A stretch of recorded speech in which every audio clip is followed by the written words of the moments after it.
Bom dia a todos. Muito obrigada pela presença de todos. Meu nome é Bia Vogel, eu sou diretora de estratégias da Larson Accounting Group.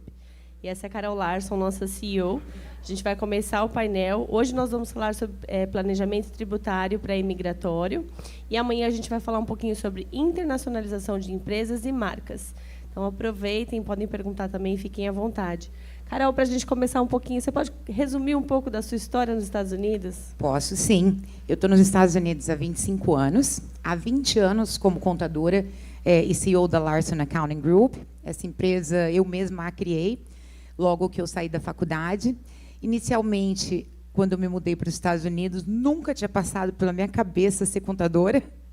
Eu estava terminando a faculdade de Direito aqui, só que como os Estados Unidos é um país das oportunidades, né, e a gente vai sempre em busca do sonho americano, Deus abriu uma porta para mim que comecei trabalhando como secretária num escritório. E daí a minha paixão já existia, né, porque a paixão não nasceu. Aí ela aflorou. E aí foi quando eu realmente decidi seguir carreira solo, depois de ter me formado, e abrir a Larson Accounting.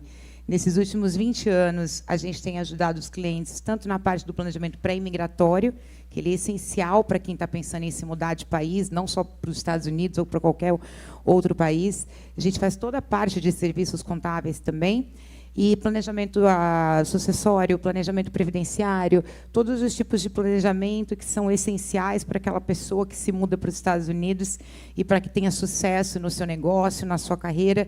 É essencial você ser acompanhado por um profissional que tenha qualificação para te passar todas as orientações, que apesar de tudo vocês vão estar indo para um país estranho, né, onde nós temos leis muito diferentes, e que é fundamental fazer principalmente o planejamento pré-imigratório antes de ir, para não ter surpresas. Quando você fala da importância, muito se fala do tipo de visto, como a pessoa vai migrar, e há pouco tempo se fala mais sobre o planejamento tributário pré-imigratório. Você percebe uma mudança do perfil do imigrante? Há 10 anos atrás, as pessoas mudavam sem deixar empresas rodando, funcionando, e não se preocupavam tanto com a parte tributária quanto agora, Carol? O perfil do imigrante, quando eu comecei, né, porque eu cheguei nos Estados Unidos lá em 99, nós não tínhamos famílias buscando segurança. Nós tínhamos famílias buscando uma estabilidade financeira, ou porque eram profissionais liberados aqui no Brasil e não estavam se encontrando na carreira, ou alguns que já estavam desempregados há muito tempo. Então, a maioria desses imigrantes, eles não tinham patrimônio, não tinham empresas e não iam deixar renda aqui. Então, foi muito pouco falado nesses últimos anos sobre essa questão de planejamento pré-imigratório e o porquê que é importante. Porque os Estados Unidos ele tributa globalmente. Então, inclusive as receitas auferidas por empresas aqui, mesmo não distribuídas, são tributadas lá. Então, você imagina, hoje que nós temos um perfil de famílias que, na maioria das vezes, são empresários e vão deixar negócio aqui, vão deixar patrimônio, vão deixar dinheiro investido, essa tributação global afeta muito quando chega lá. Eu não sei se vocês sabem, mas a alíquota de imposto de renda nos Estados Unidos ela é progressiva. A alíquota mais baixa para uma pessoa, vamos dizer assim, que ganha um salário mínimo é 10%. E a nossa alíquota mais alta pode chegar em 37%. Então, apesar de não existir acordo de tributação entre Brasil e Estados Unidos, existe um acordo de compensação. Então, ou seja, o imposto que foi pago aqui sobre determinada renda pode ser compensado lá. Mas aonde surge o maior problema? Os empresários que recebem dividendos e que deixam as suas empresas. Então, lembre, mesmo sendo empresário, não distribuindo dividendos, nós temos uma legislação nova que foi implementada em 2019, a qual diz que o resultado operacional da sua empresa, ou seja, o lucro antes do IRPJ e do CSLL, ele é tributado na sua pessoa física lá, como se você tivesse distribuído integralmente. Os Estados Unidos adotou essa medida como uma forma de prevenção. Grandes empresas como Google, Apple, Microsoft saíram dos Estados Unidos para se colocarem em jurisdições onde as alíquotas eram mais baixas, porque você imagina, dependendo do tipo da atividade, além dos 37%, ainda tem uma alíquota acessória de 3,9% para aquelas receitas mais altas. Então, eles foram para outros países.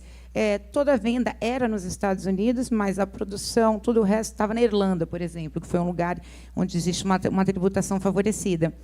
Aí, nós, pequenos, pagamos o preço devido a essas multinacionais, porque os Estados Unidos entendia que elas estavam nas jurisdições dizendo que não receberam dividendos, pois antes de 2019 só tributava se fosse repatriado.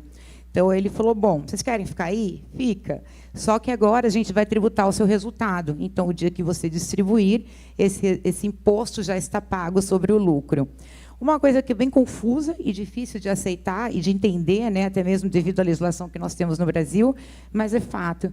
E a penalidade ela é muito severa para aquelas pessoas que chegam e falam: o que eu ganho no Brasil, não quero nem saber se a lei me manda declarar, eu vou deixar lá. O que eu ganhar aqui nos Estados Unidos, vou declarar aqui. Hoje, com a globalização, é muito fácil, com gov.br, até mesmo o Google, você descobriu o que a pessoa tem. Então, não vale a pena correr esse risco, porque o preço pode ser muito caro. Penalidade mínima, se descoberto, é $100 mil, podendo chegar a 100% do valor não declarado. Então, eles fizeram uma coisa realmente para pegar tudo que você ganha em todos os lugares do mundo. E, com o planejamento pré-imigratório, a gente consegue criar estratégias as quais ou a gente acaba de vez com essa bitributação, ou, pelo menos, a gente consegue minimizar o impacto através de estruturas. Então, falando assim, acaba sendo algo assustador. Muitas pessoas deixam de fazer o processo migratório por conta do medo da bitributação, né? A gente já teve casos assim de clientes que, quando chegam para falar com você, falam que estava quase desistindo. Então, existem alternativas, né? São poucos os profissionais na área que estudam essas alternativas, são exceções, né, Carol? Mas existem e é possível se pagar o que é correto, sem ser bitributado. É isso? Sim, sem dúvida alguma. A legislação americana é muito flexível em termos de como tributar determinados tipos de receita. Então, por exemplo, essa que mais afeta o brasileiro, que é a tributação do resultado da empresa, eu posso tributar de 3 formas diferentes. Então, eu tenho uma forma que a gente usa com bastante frequência, a qual eu posso fazer uma eleição, que a gente sabe que aqui no Brasil isso não existe. Então, eu pego a declaração do senhor, tem um formulário, o qual eu digo, eu quero que esse indivíduo seja tributado como se ele fosse uma empresa. Desta forma, o que acontece? Eu consigo usar todos os impostos pagos pela empresa aqui no Brasil para compensar o seu imposto lá. E com vários benefícios que foram concedidos para esses tipos de eleições. Então, por exemplo, se eu faço essa escolha, ao invés de eu tributar 100% do seu lucro, eu tributo só 50%. Então, do resultado, tá? Lembrando que aqui no Brasil vocês normalmente pagam o imposto através do simples ou do lucro presumido. São poucas as empresas que trabalham com lucro real. Então, você pagou imposto sobre a entrada, e lá nós vamos tributar só o resultado e o lucro líquido operacional. Tributa 50%, e aí a gente estabelece uma alíquota fixa, diferente daquela que é progressiva de 10% a 37%, de 21%. Então, na maioria dos casos, quando eu uso essa estratégia, o imposto pago aqui no Brasil compensa 100% o imposto lá. E tem muitos profissionais, porque são assim opções que existem dentro da legislação americana, que não conhecem, algumas vezes, esses caminhos. Então, se você chegar para uma pessoa e apresentar o teu resultado aqui do Brasil, ele vai pelo método tradicional, que é incluir o resultado, e aí não teria nada para compensar, porque eu estou tributando uma pessoa física, né? E a receita veio de uma jurídica. Então, são N estratégias que a gente pode usar. Essa, por exemplo, é a mais comum. Existem estratégias que a gente reestrutura a empresa aqui do Brasil. Então, de qual forma? A gente retira o sócio pessoa física da sociedade e nós colocamos uma empresa americana, porque esta legislação foi criada devido aos grandes. Então, apesar de tudo, eles ainda tiveram benefício com a criação dessa legislação. Porque se eu tenho uma empresa americana como sócia da empresa aqui, os benefícios são vários. Inclusive, de até não ter que ter inclusão da receita, dependendo da alíquota de imposto que já foi paga aqui no Brasil. Esses são os exemplos mais comuns, mas dependendo do caso, porque cada caso é um caso, o seu vai ser de um jeito, o dele pode ser de outro, a gente precisa realmente analisar toda a documentação para entender qual estratégia usar para que a gente consiga ou acabar com a bitributação ou, pelo menos, minimizar, como eu disse. Ver a Carol falando assim parece que é super simples, né? Ela transforma em muita simplicidade, mas não existe uma obrigação do contador lá, acho que aqui também não, ser especialista em todas as áreas. Então, foi muito tempo de estudo, né, Carol? Muita dedicação nessa área do planejamento tributário, não só pré-imigratório, mas do planejamento tributário em si, né?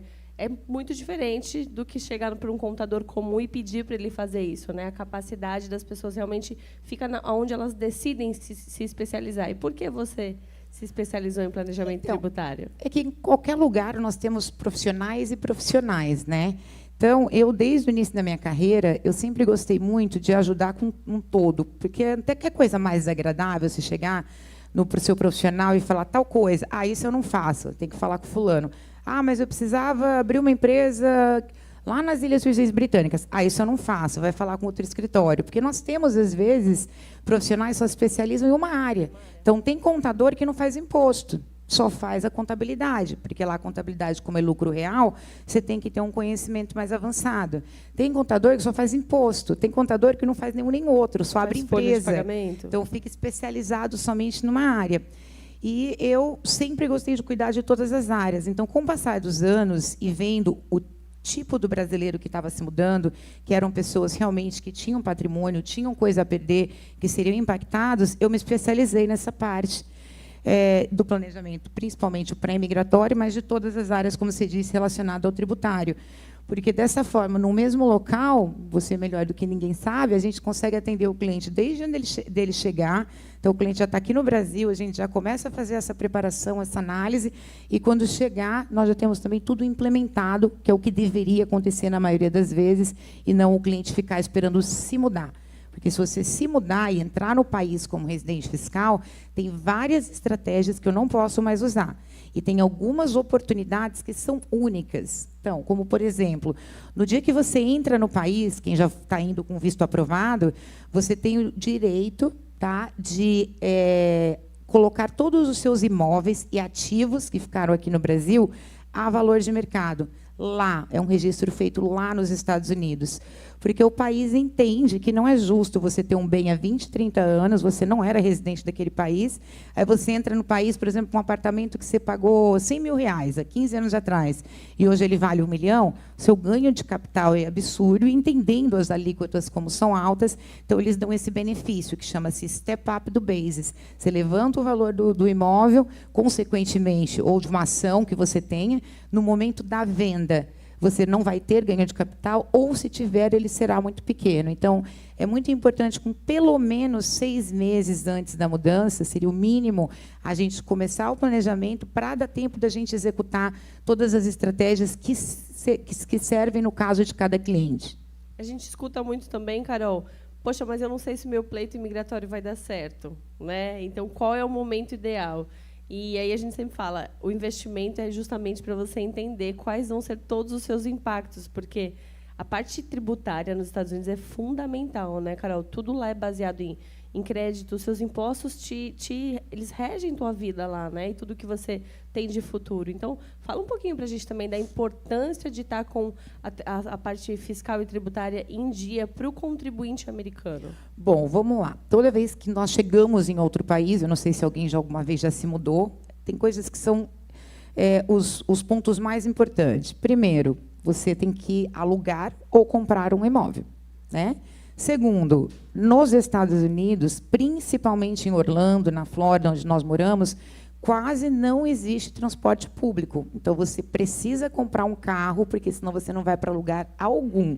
Então, é aquela assim, o básico do básico da lista. Às vezes, a pessoa vai até morar num hotel por um tempo, mas você tem que ter um carro, até mesmo para você conseguir achar o local onde você vai morar. Terceiro é a parte da escola dos filhos, que também tem que ser entendida, porque as escolas são de acordo com o CEP da residência que você mora. Então, que lugar morar, qual escola é boa para aquela faixa etária, que às vezes você vê muito brasileiro comprando em áreas que são áreas turísticas, ou seja, onde as casas de férias ficam localizadas, e a escola é péssima. Então, não é só pensando no fiscal também. Esse planejamento antes, a gente também auxilia, né, dar essas dicas de região, o que é importante tomar cuidado para você se mudar, a questão de validar diploma, você já economiza um tempo enorme se você for com o seu diploma validado, caso você queira seguir carreira lá. Conhecer através de internet as regiões para definir a questão que vai morar. E, para estas compras todas, é essencial você apresentar uma declaração de renda. Então, a gente tem que participar ativamente para todas as compras que forem ser feitas. Então, imagina você pegar uma declaração brasileira e mostrar numa concessionária americana. Mesma coisa que latim, né? Eles não vão entender nada. Mal as pessoas que falam a própria língua, às vezes, têm dificuldade de entender uma declaração. Então, junto com o planejamento, a gente já faz a validação de tudo isso. Ou seja, a gente transforma a contabilidade brasileira, o imposto brasileiro, no americano, com as mesmas regras e padrões. E como a minha licença é federal, eu assino esse documento sobre pena de perjúria e eu tenho responsabilidade sobre tudo aquilo. Então, você tem um documento qual ele foi transcrito para a legislação local, está na língua e você consegue usar para comprar o teu carro, para alugar a tua casa, para comprar o que for necessário no início. E não só comprar. Né? Durante a pandemia, nós tivemos a própria Receita Federal pagou muitos estímulos na população. E para que você tivesse acesso a esses estímulos, você tinha que apresentar a sua declaração, ou a pessoa física, ou da sua empresa, para eles entenderem realmente qual que era a saúde econômica da pessoa e da empresa, para entender se estavam realmente precisando receber esses benefícios. Então, é fundamental, e a gente sempre brinca, que nos Estados Unidos, o contador, às vezes, é mais importante que o médico, porque tudo da sua vida vai estar associado a um documento financeiro, a uma declaração. Então, é muito importante, realmente, ter uma pessoa de confiança para conseguir fazer tudo isso antes da chegada. E te acompanhar, né? Nós temos casos que a gente faz o planejamento para pessoas que vão manter empresas aqui ou têm empresas em Portugal, qualquer lugar do mundo, né?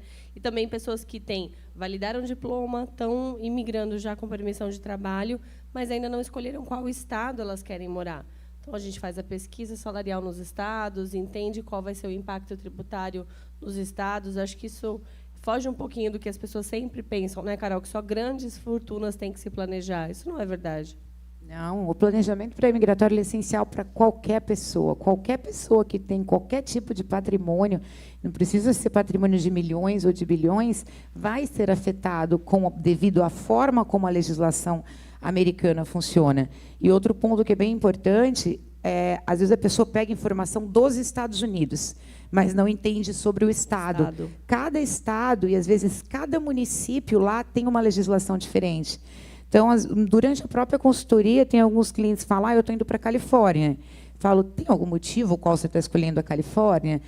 Porque eu gosto do tempo. Eu falei, bom, a Califórnia é maravilhoso viver lá, tem praias lindas. Só que os impostos são absurdos. Você paga imposto federal, imposto estadual, imposto municipal, e vai taxa em cima de taxa. Sendo que uma pessoa que mora lá pode pagar até 55% de imposto, quando eu somo federal, estadual e todos os outros, os impostos que são agregados. Então, definição da jurisdição com uma pessoa que possa lhe auxiliar, qual o impacto em cada lugar. A Flórida, nós já temos um custo de vida mais baixo, nós não temos impostos estaduais para pessoa física, o clima é muito bom, o salário é mais baixo, mas o custo de vida também é mais baixo do que o salário e o custo de vida na Califórnia. Então, entender bem todos esses aspectos do lugar onde você vai, para que você não leve um susto quando chegar e o sonho americano se transforma num pesadelo americano, né? Carol, você acha que é um bom momento, quando a pessoa está fazendo a imigração, ela parar e fazer a proteção patrimonial já global também? É uma outra área que você é especialista. Como você vê isso? Se o empresário está fazendo essa mudança, ele já está se planejando, ele pode reestruturar tudo que ele tem de uma maneira global? Pode sim. A gente trabalha bastante com a parte de proteção patrimonial e de blindagem, porque as leis nos Estados Unidos são muito severas e as alíquotas de impostos muito altas. Então, para vocês terem uma ideia, o imposto de sucessão americano ele é 40% do valor do patrimônio. Então, você morando lá, não é só o que você tem nos Estados Unidos que está sujeito a essa sucessão, é o teu patrimônio global. Então, a estratégia da blindagem ela é fundamental, porque agora, recentemente, eu estou fazendo um planejamento para um cliente que ele tem um patrimônio de quase R$1 bilhão aqui no Brasil. Então, está pensando, né, tem a possibilidade de vender algum desses bens. E tem também a possibilidade que a empresa dele agora recebeu uma oferta, está em expansão, e o faturamento anual que ele teria que tributar lá seria de 50 milhões de dólares. Então, no caso dele, ele já estava desistindo, porque ele falou com uma pessoa, a pessoa falou, você vai pagar 700 mil dólares de imposto por ano, porque as estratégias certas não foram aplicadas. Então, nós conseguimos, é óbvio que ele vai pagar algum imposto lá, mas numa proporção muito inferior. Tudo graças ao planejamento e à proteção. A proteção patrimonial também ela fica muito ligada à sucessão, né, e herança, né, Carol? Exato, como eu mencionei da sucessão. A blindagem ela é feita e precisa ser feita em todos os aspectos. Então, a gente sabe que no Brasil o maior problema são causas trabalhistas. Lá nos Estados Unidos é o país do processo. Então, você tem que estar muito bem protegido, porque, às vezes, tem gente que bate no seu carro para pedir uma indenização. E isso é um problema enorme. Então, se você não tem uma blindagem, você tem todos os seus bens, como é muito comum a gente ver aqui nos Estados Unidos, em pessoa física, eles vão direto em cima dos seus bens. Eles vão querer pegar o carro, eles vão querer pegar imóvel, eles vão até móveis, o juiz pode ordenar que pode ser tomada. Então, a blindagem, pensando em dois lados, a gente pode proteger aqui o do Brasil, para não ser impactado por todos os fatores já mencionados, e principalmente a sucessão, e proteger o que está lá, muitas das vezes com uma estrutura única. Aqui a gente tem usado bastante, aqui no Brasil, a gente tem usado muito empresas internacionais para fazerem parte de quadros societários aqui, porque isso causa uma blindagem enorme. Sempre existe risco quando a gente fala de coisas no Brasil, mas quando você vai comparar o risco de você ter uma empresa, você ter um bem no seu nome direto, pessoa física, e você ter, por exemplo, a empresa num CNPJ, embaixo você ter um CNPJ estrangeiro, o Brasil pede muita jurisprudência. Então, é praticamente impossível. Em 20 anos na profissão, 25 anos nos Estados Unidos, eu não conheço nenhum caso que o Brasil conseguiu chegar e falar assim, me abre os recordes ou me mostra isso, porque o processo é muito custoso e muito trabalhoso, e até mesmo eles não sabem de qual forma. Eu vou pedir para quem lá nos Estados Unidos? Eu vou pedir para a Receita, eu vou contratar um advogado. Então, a gente cria graus de dificuldade, qual a gente consegue blindar dos dois lados, protegendo assim tanto a parte Brasil como a parte americana. Uma frase que você usa muito é: o CPF tem que ser pobre e o CNPJ muito rico. CPF tem que ser super pobre. É muito comum você ver lá nos Estados Unidos as grandes fortunas. Não sei se alguém já viu alguma vez na Forbes, até aqui no Brasil passa, falando o salário do presidente da República, o patrimônio do presidente da República. O patrimônio do presidente da República não está na pessoa física. Ele tem uma holding, o qual ele tem milhões e milhões e milhões de patrimônio ali dentro. Mas, quando fala-se o patrimônio do presidente, ele não tem nada, nada. Apenas a casa que ele mora, e por um motivo, Trump, né, porque a casa que você mora é um bem que está protegido a nível federal, por isso é a casa onde você habita com seus familiares, que ninguém pode tomar em ações judiciais. Então, é incrível como aqui a gente não vê tanto, e a gente pega clientes com patrimônio enorme que não tem nada, está tudo no CPF, tudo no CPF. Quando a gente fala de proteção patrimonial, e você falou do imposto de sucessão, para o residente fiscal americano, tem os 40%, mas ele tem um limite de isenção um pouco maior, né, Carol? Agora, para o investidor internacional, saindo um pouco da parte de planejamento pré-imigratório, quem vai comprar um imóvel, fazer um investimento nos Estados Unidos, precisa pensar na proteção patrimonial justamente pelo imposto de sucessão, né, Carol? Sem dúvida alguma, sem dúvida alguma. Eu só não entendi o que é a sua pergunta. A isenção do não residente da isenção, é de 60 tá. mil e a do residente de 12 milhões. É um bom ponto a ser lembrado. Quem não é residente fiscal, se você não vai se mudar e você quer investir, você quer uma casa de férias na Flórida, o risco é ainda maior. Por quê? Se você não tiver este imóvel dentro de uma estrutura que proteja contra a sucessão, a isenção do não residente é só de 60 mil dólares. Quer dizer, se eu pegar a tua casa, o carro que você tem lá, o dinheiro que você tem no banco, tudo que exceder 60 mil dólares vai ser tributado a 40% para ser transferido para os herdeiros. No nosso caso, que somos residentes fiscais, a nossa isenção ela é bem mais alta, é de 12 milhões de dólares. Então, o risco é bem menor, porque não é comum você encontrar pessoas que tenham patrimônio superior a esse valor. Então, para o não residente, é fundamental pensar em sucessão.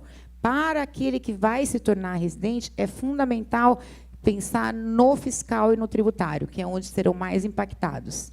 Outra coisa também que é muito popular, mas não é uma verdade, é que apenas ter uma empresa dona de uma propriedade ou de investimentos te exime da sucessão. Isso não é real, né, Carol?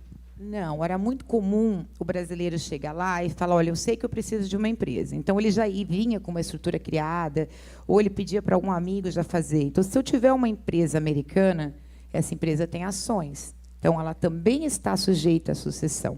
Então, na maioria dos casos, para um não residente, a única forma de evitar é quando você envolve empresas internacionais, ou seja, offshores, no quadro societário, porque a pessoa física sempre está sujeita à sucessão.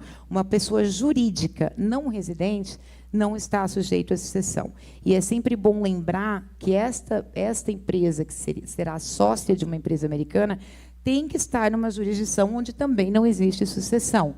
Então, por isso que é muito usado as Ilhas Virgens Britânicas. Então, você vai ver que a maioria das estruturas, para o pessoal que só vai comprar imóvel, tem uma empresa americana, dono dessa empresa americana, uma offshore. E a gente sabe que aqui no Brasil o offshore é muito mal falado. Offshore, eu não vou fazer nada errado, não preciso de offshore. Pelo contrário, a offshore é uma estrutura legal, usada há mais de 20 anos nos Estados Unidos, para criar proteção exatamente contra a sucessão. E também é muito usada para investimentos. Que tipo de investimentos? Então, hoje, todo mundo quer dolarizar. E eu acho que está certíssimo, né? Diversificar os seus investimentos em países diferentes, diminuindo, assim, o risco. Quem quer fazer investimento também não vai morar lá, através da offshore, você tem o benefício, porque por ela ser uma empresa estrangeira, ela não paga impostos sobre os juros e ganho de capital auferidos deste investimento. Somente sobre dividendos tem uma retenção de um valor X, mas todos os outros rendimentos são isentos. Então, até o investimento tem que ter um planejamento. Porque se você pegar um bom gestor e você não é residente, você vai entrar através de uma offshore, ele vai escolher uma carteira que te pague mais juros e ganho de capital e que você não tenha dividendos. Você gosta muito de explicar elisão e evasão, né, Carol? Tem alguns filmes que falam sobre isso, justamente porque tudo que a gente está falando aqui e todo o trabalho que você desenvolve, você mostra para o cliente a aplicabilidade dentro da lei, né? Não é um jeito, não é uma fuga, não é nada. É sempre seguindo tudo que a lei permite. Eu acho que é fundamental qualquer profissional que é consultor ou que faz planejamento é passar segurança para o cliente. Então, uma coisa é eu falar para você, faz assim que vai dar certo, mas baseado em quê? Então, a gente tem um programa, inclusive, o qual eu crio alguns dos planejamentos para apresentar para os clientes, que ele aponta exatamente qual lei eu usei, por que eu usei aquela lei. Então, você consegue clicar, abrir. E, muitas das vezes, você sabe, existem profissionais e profissionais. A gente já escutou casos de pessoas que criaram uma estrutura enorme, no final, não seguia a legislação. Então, é muito importante você estar de acordo com a legislação americana, sabendo como as leis lá são rigorosas. Então, a gente sempre explica exatamente o porquê, e eu gosto de dar exemplos. Então, eu pego a mesma receita daqui do Brasil, que será tributada lá, e falo, olha, no cenário 1 vai acontecer isso, no cenário 2 vai acontecer isso, no cenário 3 vai acontecer isso, para que o cliente, junto comigo, tome a decisão. É fundamental, é a tua vida, é a tua empresa, é a vida da sua família que está envolvida. Então, a gente trabalha de uma forma bem transparente, deixando bem claro essas questões, principalmente sobre offshores, que os brasileiros morrem de medo quando se fala nesse nome, mas para deixar claro que lá não tem nada de errado com offshore, porque ela é transparente. E legal.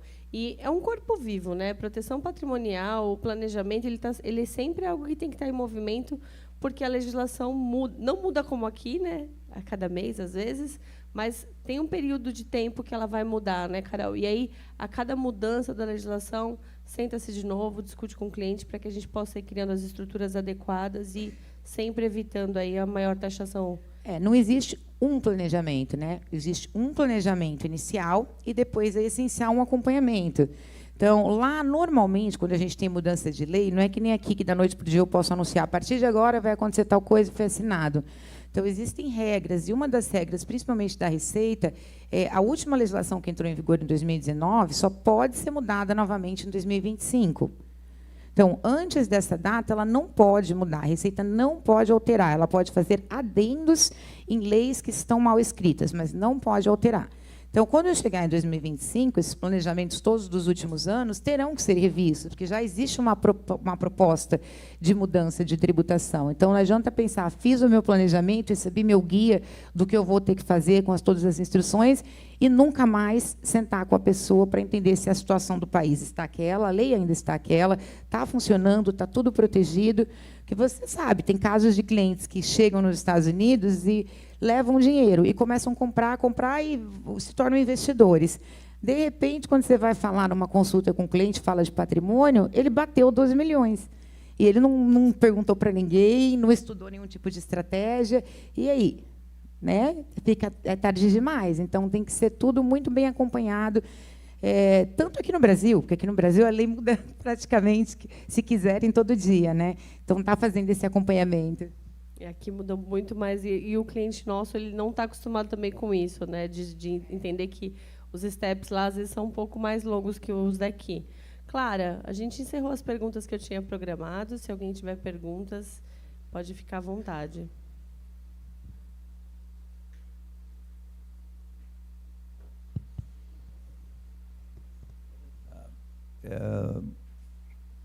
Bom dia, né? Boa tarde. Quem der bom dia. Boa tarde. Prazer grande, Carol.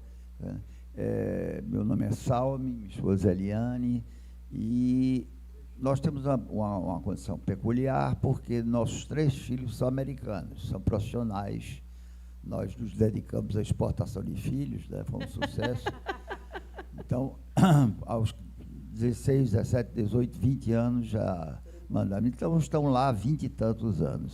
São profissionais, cada um num estado. Enfim, mas eu sou engenheiro, ele é arquiteto, nós temos uma empresa e a gente foi diminuindo em função da própria idade, segundo a minha chefe. Né? E a gente pensa em morar lá, tá certo? Nós temos 5 netos, o mais velho já está com 18 anos. Né? E aí a gente precisaria... E nessa última conversa que você estava falando, nessa última questão, você disse, aí quando de repente bateu 2 milhões.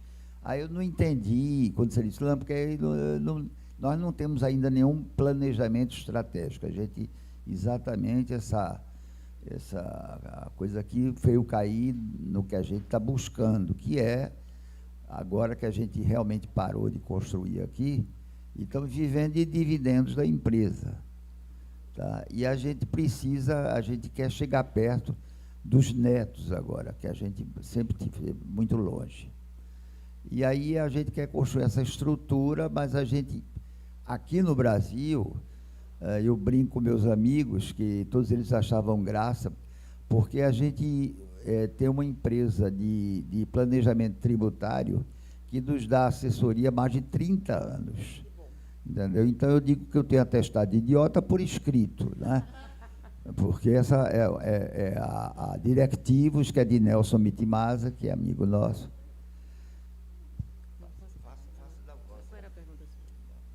Aí essa última, a gente gostaria de conversar com você e tal, mas essa última, vocês não tem que ter cuidado, porque aí de repente bateu 2 milhões. Bateu 2 milhões em quê? Não entendi. 12 milhões. Como o senhor, eu entendi que a intenção... Me chamo de você, senão eu penso que sou velho. Tá bom, como você disse, acredito que talvez tenha interesse de, quando chegar lá, trabalhar com construção também, né? Exatamente, a gente está procurando, a gente está começando agora, como diminuímos a atividade aqui, mas a gente tem pensado, na realidade, vamos supor, o fato de chegar mais perto, e estamos preocupados exatamente na sucessão, que a gente, né, trabalhou a vida toda, ela e eu, e a gente não quer jogar isso fora, nem pagar tudo por Claro. não ter nenhum planejamento, como a gente fez aqui. Claro. Porque antes, para tomar qualquer decisão aqui, a gente estudava, desde o princípio, o planejamento tributário e fiscal, né? E as pessoas aqui achavam graça. Vocês gostam de pagar 2 contadores. Eu digo, a gente gosta de gastar. Não tem onde gastar, gasta com um contador. Não sabe o quanto é importante, né, o planejamento tributário. Não, mas a gente fez isso, por isso que eu brinco que eu tenho um atestado de idiota por escrito. Então, a gente quer, na realidade, estamos procurando, mapeando, começando agora, em função de que a gente parou a atividade aqui, né, desmontamos a empresa, downsizing, né, de uma empresa que tinha... Mas ela vai se manter aberta se o senhor se mudar? Ela está aberta. Nós fizemos aqui, já por conta do planejamento tributário, essa... Como é que chama isso? Doação de cotas nuas. Excelente, excelente. Para nossos filhos. Excelente. Né? Todos 3 moram em estados diferentes. E um deles, eu nem vou botar no meu imposto de renda. Eu digo, rapaz, eu acho que você botar. Né? Nós... 2 colocaram, o terceiro, minha mulher que é advogada, disse que não precisava não. Disse, tudo bem, é problema seu. Mas já fizemos doação de cotas nuas, onde nós 2 temos o usufruto. E toda gerência, eles não têm responsabilidade. Então, exatamente nessa coisa toda é que a gente está mapeando para achar antes de tomar qualquer decisão, qual a melhor opção de chegar. Não é? Certo. O ponto principal aí, qual é o seu nome?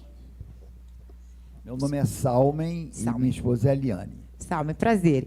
Primeiro ponto aí, essa doação que o senhor já fez para os filhos, a gente precisa levar em consideração, porque o senhor criou uma obrigação para eles fiscal. Então, por eles terem recebido já as cotas e estarem participando das empresas... eu ia até complementar a pergunta, tá. Complementar a pergunta dele. Essa doação de cotas nuas, inclusive, nós fizemos a tradução em inglês e demos a cada um deles, porque lá ninguém, na época, nem sabia, né, considerar. Mas nessa doação de cotas nuas, nós pagamos um percentual, uma parte do percentual da doação. 70%. E eles só teriam qualquer responsabilidade, assumiriam qualquer coisa na hora que os 2 não tivessem mais... Então, eles não têm poder de voto nenhum? Não. O que acontece é o seguinte, nós administramos a empresa, nós somos administradores oficialmente. Certo. Então, a procuração para a gente é total. Nós não, teoricamente, nós não somos mais sócios da empresa. Nós temos o usufruto, a gente pode tirar todo o caixa da empresa. Eles aparecem no contrato social, quando o senhor fez essa alteração? Na doação de cotas nuas, sim, dizendo que só em parte de quanto cada um tem de cotas. Tá. E eles não recebem nenhum dividendos, nada dessa empresa? Não pode receber um centavo. No caso deles, o que acontece aí, como todos são americanos, essa empresa é uma empresa considerada controlada por americanos. Como eles não têm poder de voto, isso é muito bom, porque diminui o impacto dessa tributação maluca que nós temos, que eles não podem decidir nada pela empresa. Só que nada na legislação diz que eles também não precisam informar a participação. Porque a regra é bem clara, se a empresa for controlada e você tiver pelo menos 10% de participação, você tem que informar a sua participação, mesmo não tendo nenhuma responsabilidade e não participando. É um processo mais fácil do que eu expliquei no primeiro exemplo, do que teriam que incluir todas essas receitas, porque quando eles não têm poder de voto, não qualifica o indivíduo para ser obrigado a incluir o resultado, mesmo que não distribuído. Então, se eles realmente têm escrito, expresso, que eles não têm poder de decisão, de gerenciamento, de administração, de nada, o senhor conseguiu diminuir bastante o impacto, mas é importante a informação. É como se fosse uma DCBE que tem aqui no Brasil, qual você informa, participo com X% dessa empresa, mas, no caso dele, é uma empresa dormente para ele. Então, ele não vai precisar de todos os relatórios da empresa daqui, de tudo para informar lá.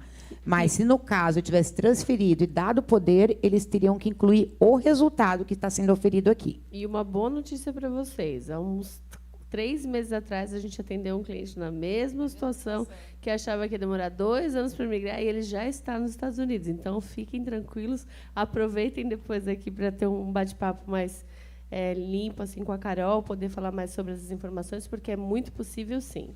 Não, nós vamos precisar falar muito com você. Ok, estou à disposição. E, principalmente, sobre offshore, Tá. que isso, para a gente, é importante, principalmente por causa da doação de cotas nuas. Tá ok. A hora que eu terminar aqui, eu posso ver se eles têm algum lugar disponível para a gente sentar e a gente conversa sobre detalhes.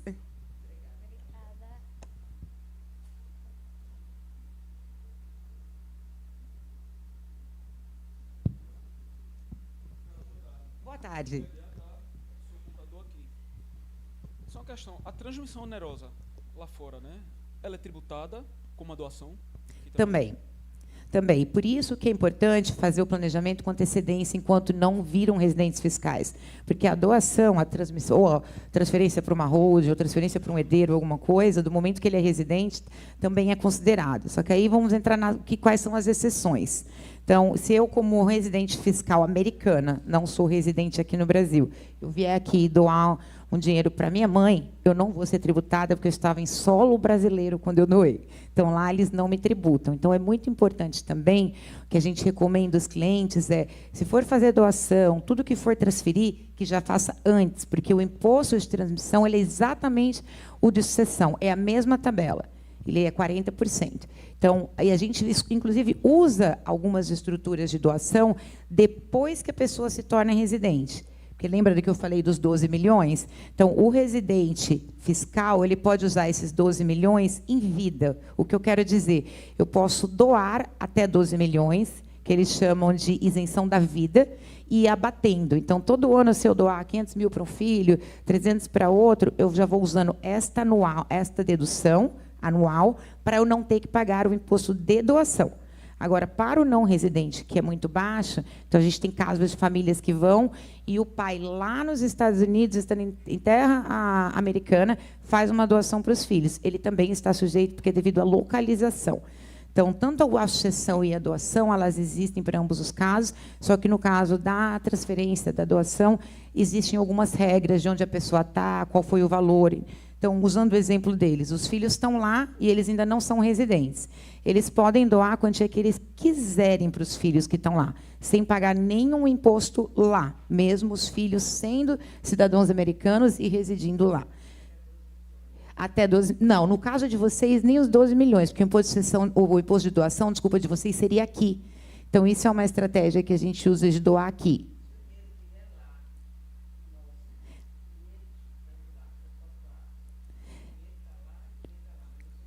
Do momento que a senhora se transformar em residente fiscal, a senhora usa a isenção. Se a senhora não for, vai aplicar, porque o dinheiro já está lá. Então, agora, vou...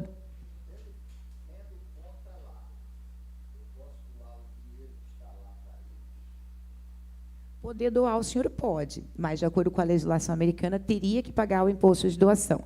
Tem uma outra regrinha que você pode doar até $18 mil por cabeça da família. Então, o senhor pode doar 18 para um filho, 18 para o outro, 18 para o outro. Ela a mesma coisa, 18 para um, 18 para o outro, 18 para... que está dentro do limite de exclusão para residente e não residente. Fora isso, qualquer doação que ultrapassar esse valor estará sujeito à doação, sim. A não ser que a doação tivesse sido feita aqui no Brasil, se eu tivesse transferido um dinheiro para eles aqui, e aí, nesse caso, eles só teriam a obrigação de incluir na declaração o aviso. Eu recebi 500 mil do meu pai. E esse aviso só tem que ser dado se o valor doado for superior a $100 mil. Então, o que os pais fazem, até mesmo depois que, antes de se tornarem residentes, é doarem aqui, para uma conta do filho aqui, e o filho leva.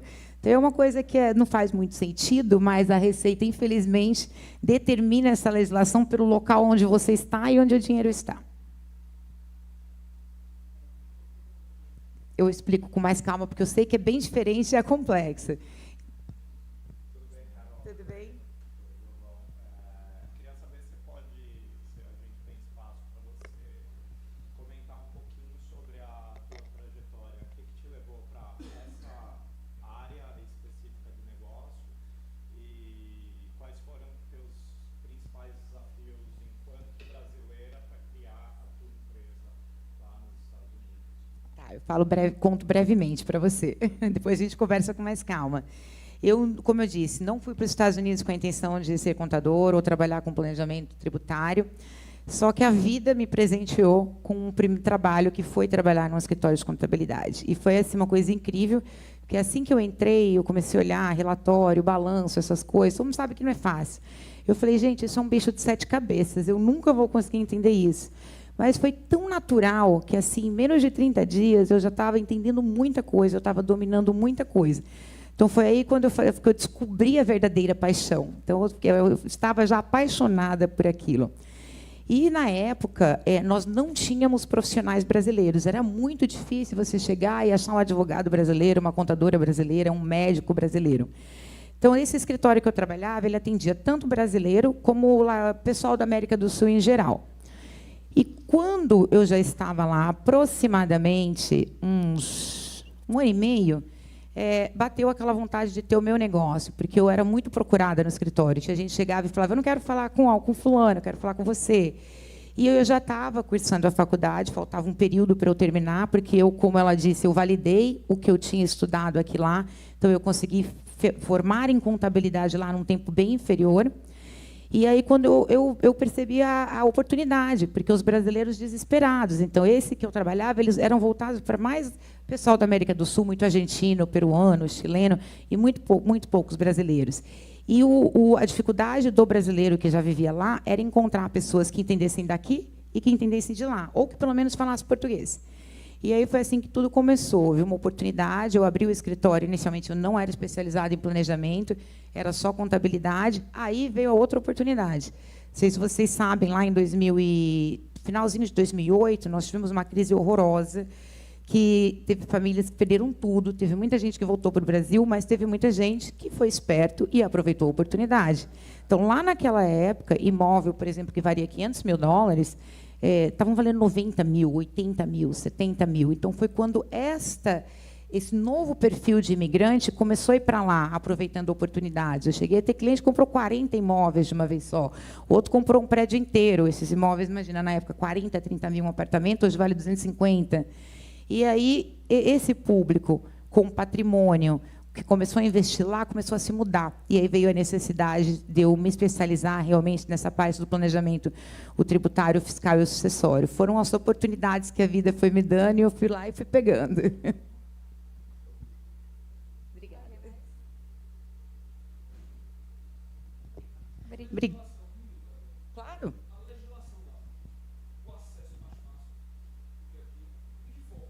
Olha, eu vou te contar... Desculpa.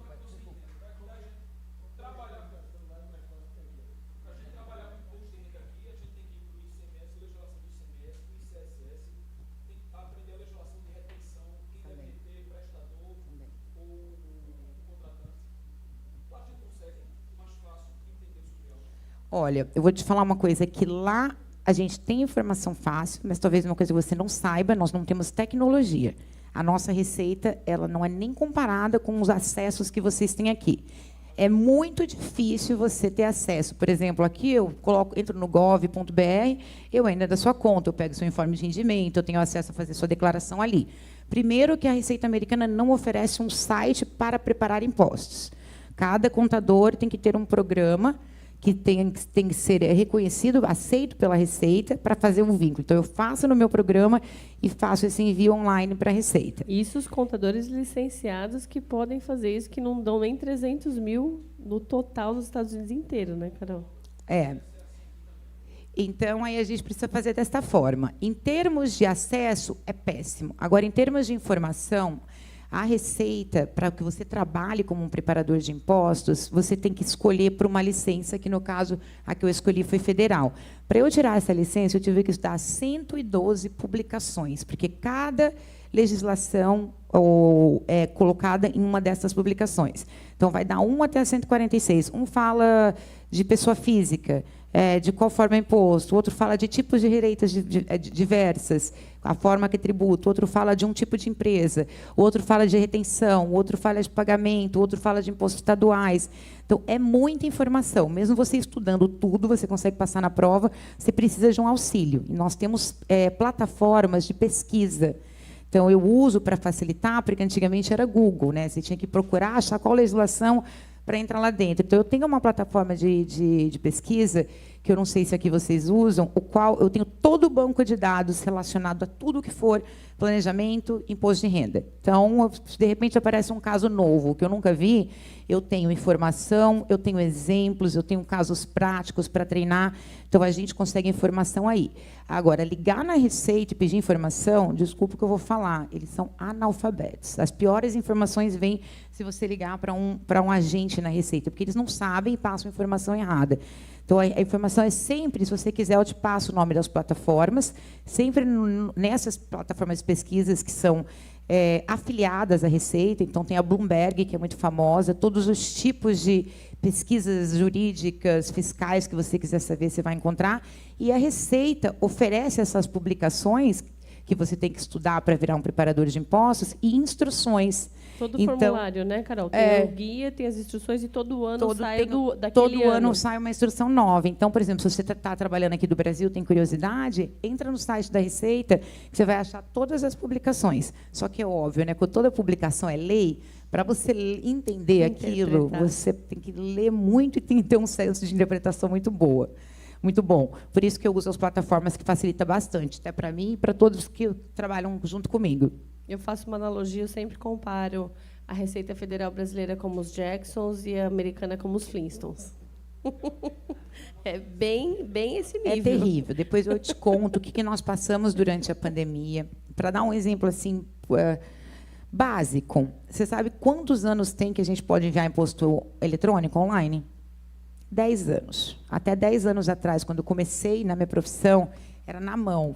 Tem contador lá ainda que faz na mão. Pega o formulário de imposto em branco e preenche na mão, faz conta na mão. Tudo pelo correio. E aí manda pelo correio. Contanto que as datas de imposto de renda, que eram, né, que é 15 de março, 15 de abril, 15 de junho, que também é diferente da de vocês, o correio tinha filas que dava volta no quarteirão, porque a gente pegava uma caixa com todos os impostos que foram terminados naquele dia, ia para o correio para colocar, comprar selo e mandar. Né? E até hoje eu posso enviar por papel a declaração. Tem casos de clientes, por exemplo, que são recém-chegados e não têm o Social Security, que é o CPF americano. Eu posso solicitar o documento através da entrega de uma declaração por papel. Aí imagina, o cara chega lá, abre, vai conferir a declaração para emitir o número. Então, tem serviços que, às vezes, demora 60, 90 dias. Tem casos de coisas que demoram um ano, como retenções.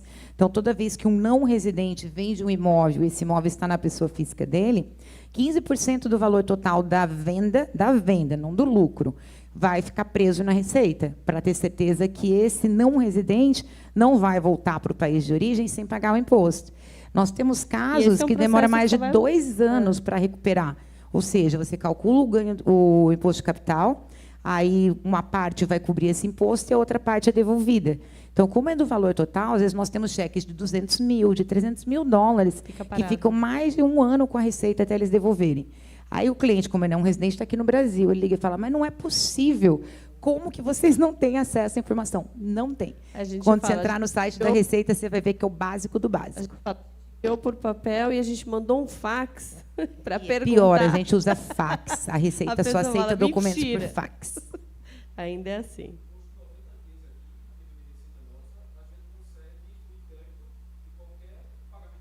Não, é incrível aqui. É incrível. Durante a pandemia, eles deram acesso ao cliente. Então, por exemplo, você entra lá no site da Receita, você tem um portal. Só que ali você só vai ver suas declarações passadas, você não consegue ver mais nada. Então, uma forma dele querer validar, por exemplo, como eu disse, na compra de um imóvel, na compra de um carro, precisa comprovar a receita dele. Então, aí você tem como imprimir uma cópia certificada da sua declaração, mas só isso. Eu não consigo checar, muitas das vezes, pendências, só se for do ano corrente, eu não consigo checar de outros anos. Às vezes aparece cliente que foi embora dos Estados Unidos 10 anos depois, que a gente está com o caso de uma senhora. Ela recebeu uma notificação, não tinha onde checar, né, porque não tinha site, e ia para o endereço dela lá. Quando chegou até ela, porque ela foi entregar uma declaração americana, porque uma vez americano não tem saída definitiva. Se você virar americano, você pode morar em qualquer país do mundo, você vai ter que declarar sempre lá. Diferente daqui, que dá para fazer saída definitiva. Aí ela ficou sabendo dessa obrigatoriedade, porque ela já estava morando no Brasil há um tempo, e foi entregar as declarações retroativas. E aí colocou um endereço, que era daqui do Brasil, e eles a localizaram. Quando chegou as cartas, né, Bia, os valores... e vai acumulando juros e penalidades, juros e penalidades. Então, infelizmente, a gente paga um preço alto e o cliente também paga um preço alto, porque tem muito erro.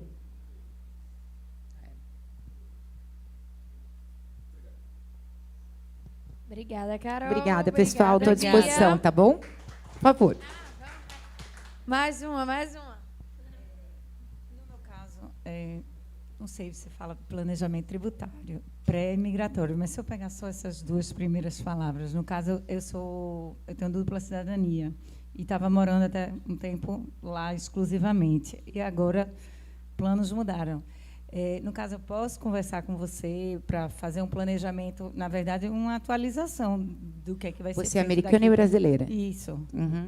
Devemos conversar. Então, tá bom. Obrigada. Eu te dou umas dicas.